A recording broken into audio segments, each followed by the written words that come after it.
Hello crushers, welcome to crash up. आज है आपकी तैयारी का डे 10। स्टार्ट करने वाले हम नया चैप्टर कोलिजन्स। कोलिजन्स एक्चुअली छोटा सा टॉपिक है। इस पे क्वेश्चंस काफ़ी पूछे जाते हैं, रिपीटेटिव क्वेश्चंस पूछे जाते हैं। सारे के सारे टॉपिक्स को हम आज कवर कर लेंगे, डिटेल में समझेंगे और बहुत सारे इंपॉर्टेंट क्वेश्चंस, प्रीवियस क्वेश्चंस सभी कुछ इस वीडियो में कंप्लीटली कवर करेंगे। इस वीडियो के बाद आपको कोई और वीडियो को देखने की ज़रूरत नहीं पड़ेगी, आपकी प्रैक्टिस भी यहीं पर हो जाएगी। मेरा नाम विक्रांत किरार है और अब इस वीडियो को स्टार्ट करते हैं।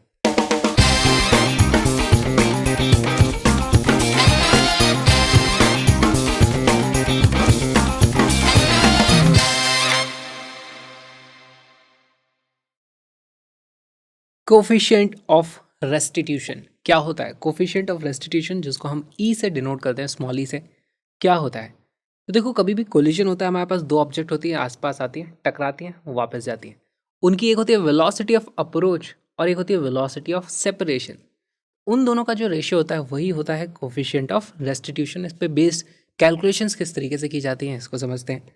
तो मान लो हमारे पास दो पार्टिकल हैं और उनकी वेलोसिटी मैं एक की ऐसे और एक की ऐसे नहीं दिखाऊंगा, दोनों की वेलोसिटी मैं सेम डायरेक्शन में दिखाने वाला हूँ, ताकि साइन कन्वेंशन के हिसाब से हमें दिक्कत ना आए। तो हम किसी एक डायरेक्शन को पॉजिटिव मान सकते हैं। मान लो ये हमारे पास पॉजिटिव डायरेक्शन है इस तरीके से, और मैं दो पार्टिकल बना दूंगा, यहाँ पर ये पार्टिकल है, यहाँ पर ये पार्टिकल है। इसकी वेलोसिटी इस तरफ लेट्स से u1, ये है पार्टिकल 1, इसकी वेलोसिटी है इस तरफ u2। अगर इन दोनों की टक्कर होनी है, इसका मतलब u1 की वैल्यू ज़्यादा होगी तभी टक्कर होगी, नहीं तो ये u2 वाला ये ज़्यादा होगी तो ये तो आगे निकल जाएगा, टक्कर होगी ही नहीं। तो यहाँ पे मैं लिख सकता हूँ भाई, मुझे पता है u1 is more than u2 for collision. ये हमारे पास बेसिक कंडीशन आ जाती है। चलो ये टकरा जाते हैं, टकराने के बाद इनकी कुछ वेलोसिटीज़ होंगी, है ना। मान लो ये टकरा गए, टकराने के बाद का सिनेरियो अगर मैं बनाऊँ तो फिर से यहाँ पे मास है इस तरीके से। अब फाइनल वेलोसिटीज़ लिखनी है। ये पार्टिकल 1 था, इसकी वेलोसिटी इस तरफ हो जाएगी v1, इसकी वेलोसिटी हो जाएगी इस तरफ v2। क्या बता सकते हो कौन सी वैल्यू ज़्यादा है? अब देखो टक्कर हो गई तो वो दूर जा रहे होंगे, तो क्लियरली ये वाली वैल्यू ज़्यादा होगी, ये वाली वैल्यू कम होगी। तो यहाँ पे हम लिख सकते हैं भाई v2 will be more than v1, क्योंकि कोलिजन हो चुका है। तो अभी तक तो कोई रॉकेट साइंस लगी नहीं, बहुत ही सिंपल था। और यहाँ पर इनके मासेस भी लिख देते हैं। लेट से ये था m1, ये था m2, ये वाला भी होगा हमारे पास m1, ये वाला भी होगा हमारे पास m2। ये हो गया हमारे पास कोलिजन के बिफोर का सिनेरियो, ये हो गया आफ्टर का सिनेरियो। अब कोफिशिएंट ऑफ रेस्टिट्यूशन क्या बोलता है? ई की जो वैल्यू होती है, जो होता है हमारा कोफिशिएंट ऑफ रेस्टिट्यूशन, उसकी वैल्यू होती है velocity of separation, velocity of separation divided by velocity of approach. Okay, यहाँ पर हमें देखना है वेलोसिटी ऑफ अप्रोच का मतलब क्या है, कितनी तेजी से वो पास आ रहे थे। अगर देखो ये इधर जा रहा था, ये इधर आ रहा था, ये पास आने की कोशिश कर रहा है, दूर जा रहा है, तो ऐसे नहीं देख सकते हम। रिलेटिव वेलोसिटी लगानी पड़ेगी। यहाँ पे किसी एक को रेस्ट पे ले आओ। मान लो अगर मैं इसको रेस्ट पे ले आता हूँ, तो इसको इस तरीके से इसको रेस्ट पे लाऊंगा, तो इसमें इस तरफ वेलोसिटी u2 ऐड हो जाएगी। अब मैं बोल सकता हूँ भाई इसका जो पास आने की वेलोसिटी है वो है u1 minus u2।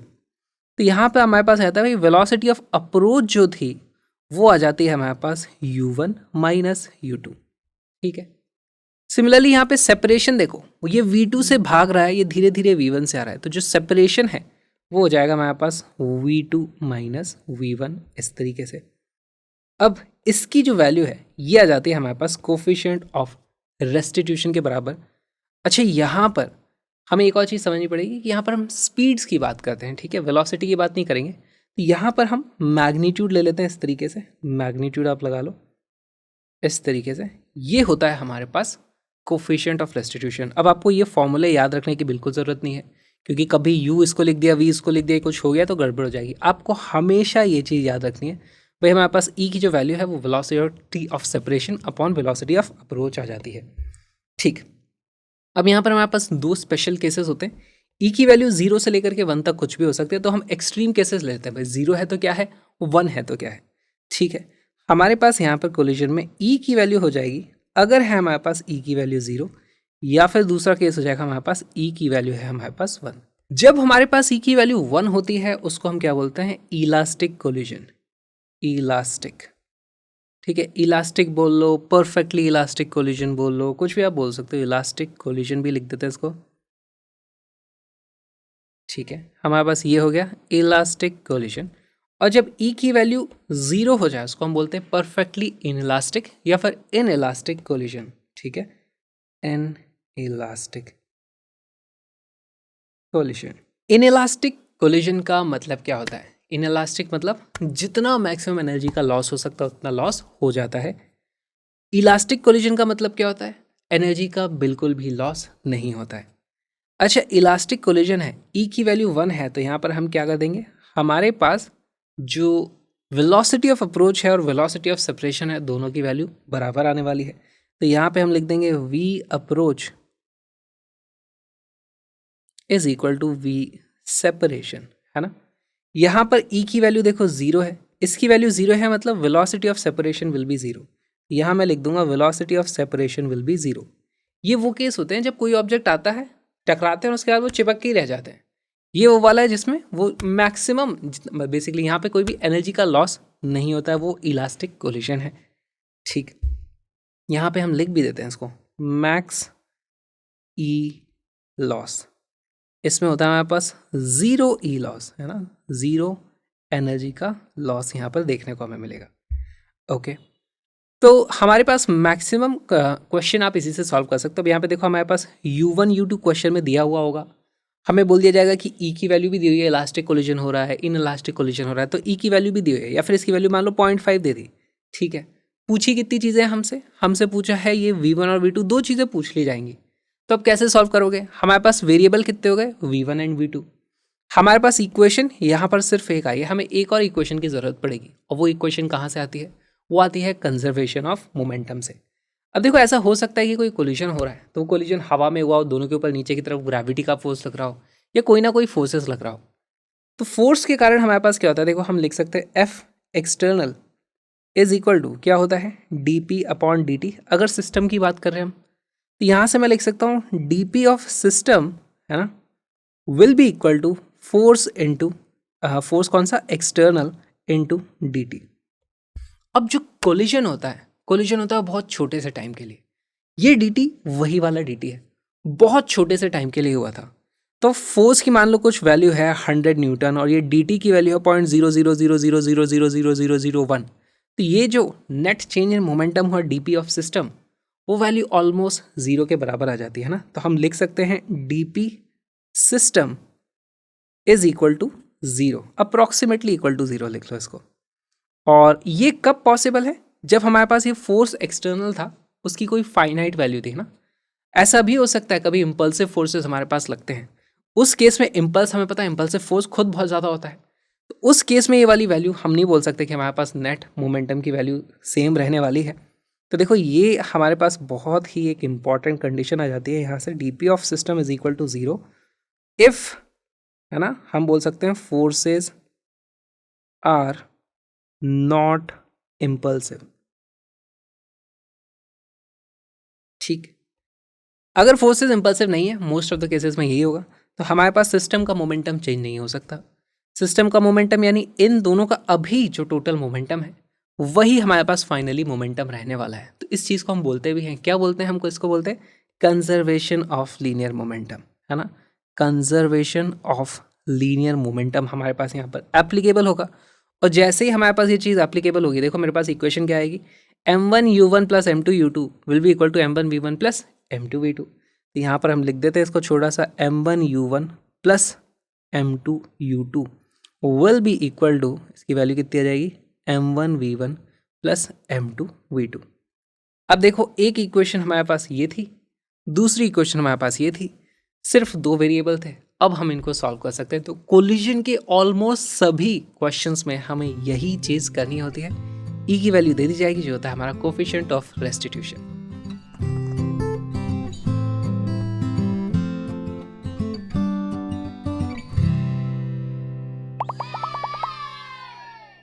The coefficient of restitution E for a perfectly elastic collision. हमें पता है इलास्टिक जब होता है तो हमारे पास ई की वैल्यू 1 होती है। आप इसको याद भी रख सकते हो। इन इलास्टिक इस तरीके से आई से स्टार्ट होता है, इलास्टिक ई से स्टार्ट होता है। तो यहाँ पे ई है तो ई की वैल्यू 1 होगी, यहाँ पे ई नहीं है तो ई की वैल्यू 0 होगी। इस तरीके से याद रख सकते हो। A will be the correct answer.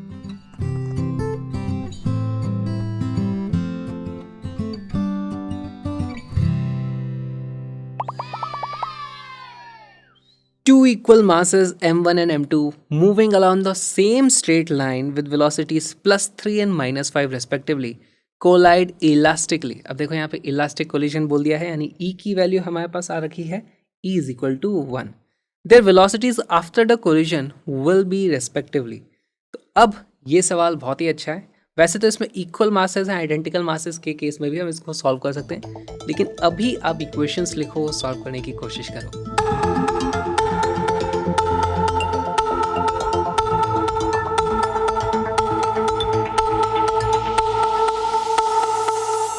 इसका करेक्ट आंसर है डी।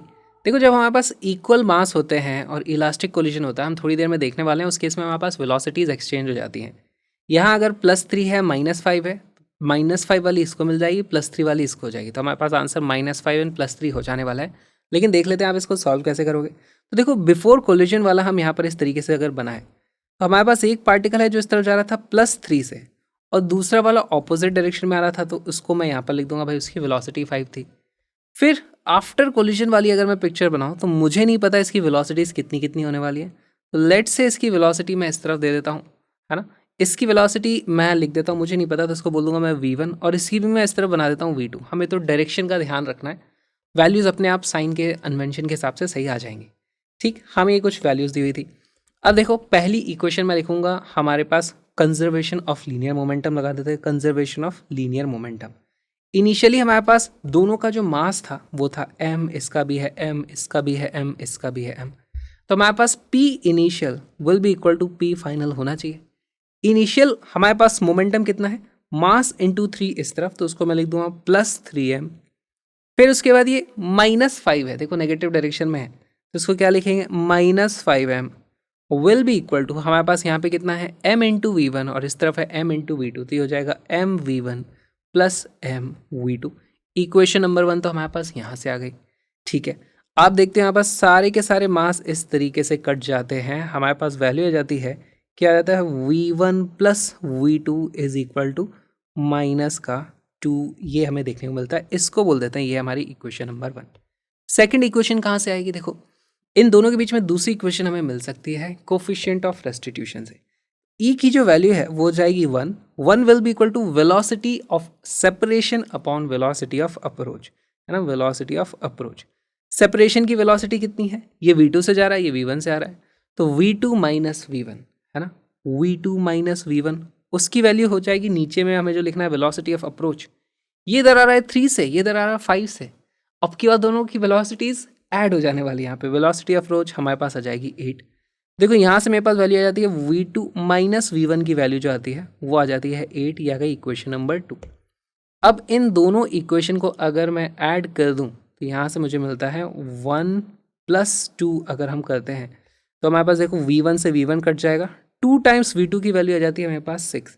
यहाँ से आया था मेरे पास 2 times of v2 is equal to 6, यानी कि यहाँ से मुझे मिलता है v2 is equal to +3 metre per second. ठीक है, v2 की वैल्यू 3 मीटर पर सेकेंड आ गई। देखो इसकी वेलोसिटी 3 थी, इसकी वेलोसिटी 3 हो गई, इसकी वेलोसिटी दूसरे वाले पार्टिकल को मिल गई, और दूसरे वाली की हमारे पास इस तरफ आनी चाहिए, कितनी आएगी, जैसे इसकी 5 थी अब इसकी 5 हो जानी चाहिए, -5 आंसर आने वाला है। देखो वैल्यू रख देते हैं हम, किसी में भी रख दो। अब ये यहाँ पे v2 की वैल्यू अगर आप +3 रख देते हो तो v1 की वैल्यू आ जाती है हमारे पास -5, है ना। यहाँ से मैं लिख सकता हूँ v1 is equal to v2 minus 8 which is equal to 3 minus 8 which is equal to -5 metre per second, और डी बन जाता है हमारा करेक्ट आंसर। इस तरीके से आपको कोलिजन का कोई भी क्वेश्चन आएगा इसी तरीके से सॉल्व करना है। एक इक्वेशन ई वाली लगेगी, है ना, हमारे पास वेलोसिटी ऑफ अप्रोच सेपरेशन की, एक होगा हमारे पास कंजर्वेशन ऑफ लीनियर मोमेंटम।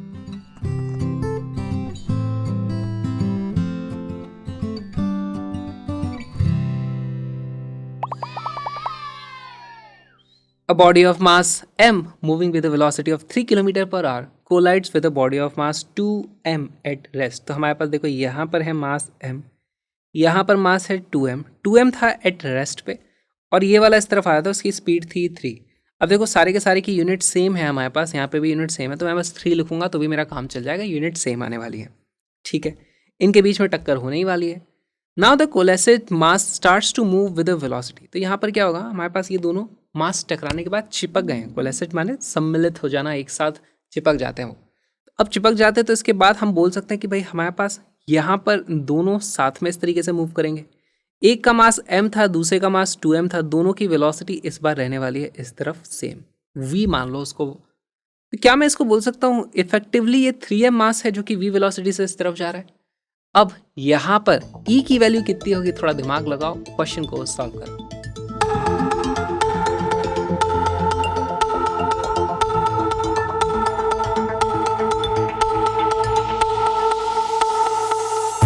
इसका करेक्ट आंसर है ए। सॉल्व करते हैं कैसे है। तो देखो यहाँ पे हमें एक्चुअली वेलोसिटी ऑफ सेपरेशन और अप्रोच यूज़ करने की ज़रूरत ही नहीं पड़ेगी, हमारा काम कंजर्वेशन ऑफ लीनियर मोमेंटम से ही हो जाएगा। कैसे हो जाएगा, initial momentum p initial has to be equal to p final. Initially हमारे पास था 3m plus 0 will be equal to 3m times v। यहाँ से हमारे पास v की वैल्यू हो जाती है 1, यूनिट क्या है किलोमीटर पर आवर थी तो वही आने वाली है। करेक्ट आंसर तो आ गया। अच्छा कोई बता सकता है मुझे ई की वैल्यू कितनी है। ई की जो वैल्यू होती है वो होती है, क्योंकि दोनों चिपक गए हैं तो इसका मतलब वेलोसिटी ऑफ सेपरेशन इज 0, तो ई की वैल्यू यहाँ पर 0 है। परफेक्टली इन इलास्टिक हमारे पास कोलिजन है।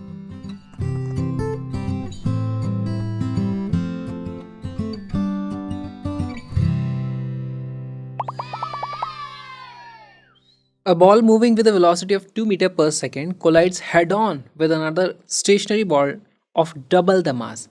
If the coefficient of restitution is 0.5 then their velocity is after collision is। तो अब की बार देखो बहुत ही अच्छा एग्जांपल है।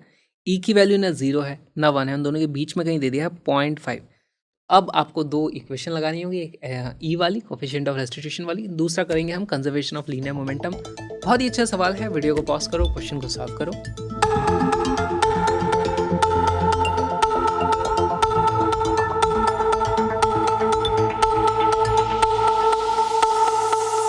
इसका करेक्ट आंसर है ए। सॉल्व करते हैं। तो देखो हमारे पास एक बॉल है जिसका मास हमें दिया नहीं है लेकिन मास m मान लेते हैं, उसकी वेलोसिटी है इस तरफ 2 मीटर पर सेकंड। दूसरा जो मास है वो डबल मास था ना, तो 2m था, वो रेस्ट पे था। फिर इनके बीच में कुछ कोलिजन हुआ होगा, कोलिजन के बाद की पिक्चर बनाते हैं। यहाँ पर इस तरीके से कुछ हमारे पास मास m होगा, यहाँ पर मास 2m होगा। अब देखो इसकी वेलोसिटी हमें नहीं पता, मान लो यहाँ पे दीवार होती तो ये टकरा के वापस भी आ सकता था, तो इसकी फाइनली वेलोसिटी इधर होगी या इधर होगी हमें नहीं पता। लेकिन एक चीज़ मुझे पता है, इसकी वेलोसिटी डेफिनेटली इधर की तरफ ही होगी, क्योंकि इसके ऊपर तो इधर से कुछ आके टकराया तो इस तरफ ही जाना चाहिए। करेक्ट। एनीवे हमें दोनों नहीं पता होती हैं तो हम क्या करते हैं, सेम ही डायरेक्शन में मानते हैं, इसको मान लेते हैं ये v1 है, इसकी वैल्यू v2 है। ठीक है, सॉल्व करना शुरू करते हैं। सबसे पहले हम करेंगे कंजर्वेशन ऑफ लीनियर मोमेंटम। जैसे ही आप वो लगाओगे तो आपके पास initial momentum p initial is equal to p final आने वाला है। इनिशियली मोमेंटम था मेरे पास m into 2 plus 2m into 0 will be equal to final momentum कितना है m into v1 plus 2m into v2। ध्यान से देखेंगे तो सारे m हमें कटे हुए नज़र आएंगे। हमें वैल्यू पता चल जाती है भाई, v1 प्लस 2v2 इसकी जो वैल्यू आने वाली है वो 2 के बराबर आ गई। ये हमारे पास इक्वेशन नंबर 1 हो गई। अब हमारे पास एक और इक्वेशन की ज़रूरत है, वो कहाँ से आती है हमारे पास, कोफिशिएंट ऑफ रेस्टिट्यूशन यानी कि ई से। ई का मतलब हो गया velocity of separation upon velocity of approach. Alright, यहाँ पर मुझे वेलोसिटी ऑफ अप्रोच क्लियरली दिखाई दे रही है कि भाई एक रेस्ट पे था तो यहाँ से इस तरफ आ रहा था, वही वेलोसिटी ऑफ अप्रोच है। यहाँ लिख दूंगा मैं, डिनोमिनेटर में तो वैल्यू है 2, न्यूमरेटर में है वेलोसिटी ऑफ सेपरेशन, वो कितनी हो जाएगी। देखो ये भाग रहा है इससे दूर v2 से, ये पास आना चाहता है v1 से, तो यहाँ हमें लिखना होगा v2 माइनस v1, है ना। यही हमारे पास वेलोसिटी ऑफ सेपरेशन है। यहाँ से हमें मिल जाता है, इसकी वैल्यू कितनी है, कोफिशिएंट ऑफ रेस्टिट्यूशन की वैल्यू दी है 0.5, तो हमें मिल जाता है v2 माइनस v1 की जो वैल्यू आ जाती है वो है 1। ये आ गई मेरे पास इक्वेशन नंबर 2। अब यहाँ पर दो इक्वेशन है, इन दोनों को अगर मैं ऐड कर दूँ तो 1 प्लस 2 करो तो देखो यहाँ पर v1 नेगेटिव का है, यहाँ v1 पॉजिटिव है, दोनों कट जाएंगे। हमारे पास आ जाता है 3v2, है ना, 3v2 इज इक्वल टू 3 आ जाता है। v2 की वैल्यू आ जाती है 1, जो भी वैल्यू थी हम मीटर पर सेकंड चल रही थी वो आ जाता है। ठीक, अगर v2 की वैल्यू आ चुकी है मेरे पास 1 मीटर पर सेकंड, इसकी वैल्यू 1 आ चुकी है, तो v1 की वैल्यू कितनी आ जाएगी, यहाँ पर v1 की वैल्यू 0 आ जाएगी, है ना। तो v1 की वैल्यू आ जाती है 0। ऐसा ऑप्शन मुझे एक ही दिख रहा है, 0 एंड 1 वाला, 0 एंड 1 वाला ऑप्शन है ए। ए इज आवर करेक्ट आंसर। इसका मतलब समझो, ये m आ रहा था 2 मीटर पर सेकंड से, इससे टकराया, खुद फिर रेस्ट पे आ गया, और ये वाला अब जा रहा है 1 मीटर पर सेकंड से। इनिशियली मोमेंटम यहाँ कितना था 2m, यहाँ पे भी अब मोमेंटम हो गया 2m into 1 which is equal to 2m के बराबर।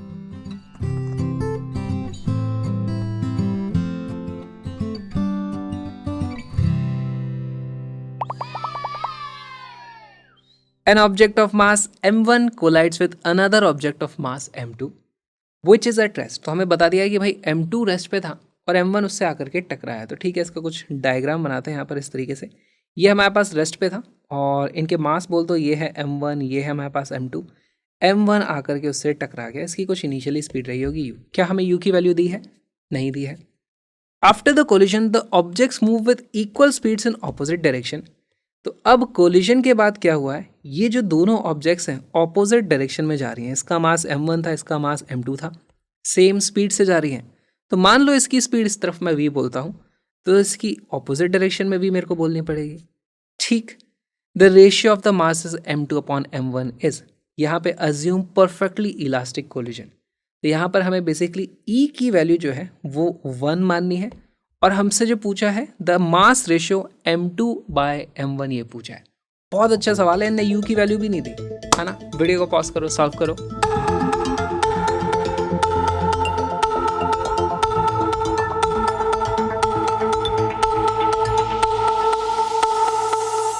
इसका करेक्ट आंसर है ए। सॉल्व करते हैं, कैसे आया देखो। यहाँ पे हमें पास e की जो वैल्यू होती है वो होता है velocity of separation upon velocity of approach. अच्छा, वेलोसिटी ऑफ सेपरेशन यहाँ पे कितनी होगी? ये इधर जा रहा है v से, ये इधर जा रहा है v से, तो सेपरेशन में अब की बार दोनों वेलोसिटीज ऐड हो जाएंगी। यहाँ पे हम क्या लिख सकते हैं, 2 times v divided by velocity of approach कितनी है? ये तो रुका हुआ था, ये इस तरफ आ रहा था u से, वही अप्रोच की वेलोसिटी हो जाएगी। तो यहाँ पर आ जाएगा u और इसकी वैल्यू 1 दी हुई है। यहाँ से हमें पता चल जाता है भाई 2v is equal to u है। ये मेरे पास एक इक्वेशन आ गई। ठीक, दूसरी इक्वेशन कहाँ से आएगी? दूसरी इक्वेशन आएगी कंजर्वेशन ऑफ लीनियर मोमेंटम से। यहाँ से हमें मिल जाता है, इनिशियली था m1u मोमेंटम, फाइनली हो गया है मेरे पास m2v माइनस m1v। ऐसा क्यों हुआ? क्योंकि हमें साइन के साथ मोमेंटम रखना पड़ेगा, तो ये माइनस बहुत ही इंपॉर्टेंट है। ये आ गई हमारे पास इक्वेशन नंबर 2। हमसे पूछा क्या है, m2 डिवाइडेड बाय m1 की वैल्यू पूछी है। ठीक, तो यहाँ से m2 अपॉन m1 हम कैसे पता कर सकते हैं? सबसे पहले तो एक काम कर लेते हैं, जहाँ u लिखा है उसको मैं सीधे सीधे 2v से रिप्लेस कर देता हूँ। तो यहाँ पे मेरे पास आ जाता है m1 into 2v is equal to m2 into v minus m1 into v। यहाँ पर मुझे दिखता है कि सारे के सारे v इस तरीके से कट जाते हैं। हमारे पास वैल्यू आती है 2 टाइम्स m1 और ये यहाँ पे माइनस का m1 था, वो भी इस तरफ आ जाएगा, तो ये जाएगा plus m1 is equal to m2। हमसे पूछा है m2 अपॉन m1 और इसकी वैल्यू आ जाती है 3/1। 3:1 will become our correct answer. तो देखो कितना अच्छा सवाल था ना, हमें u की वैल्यू दी हुई थी, ना अलग अलग मास दिए हुए थे, पर फिर भी हमने उसका रेशियो पता कर लिया।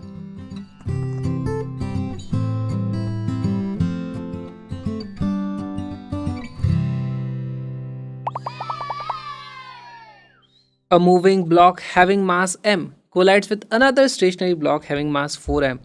The lighter block comes to rest after collision. When the initial velocity of lighter block is v, then the value of coefficient of restitution e will be। अभी बहुत ही सिंपल सवाल है, अब कोशिश करो इसको कम से कम समय में आप कैसे सॉल्व कर सकते हो।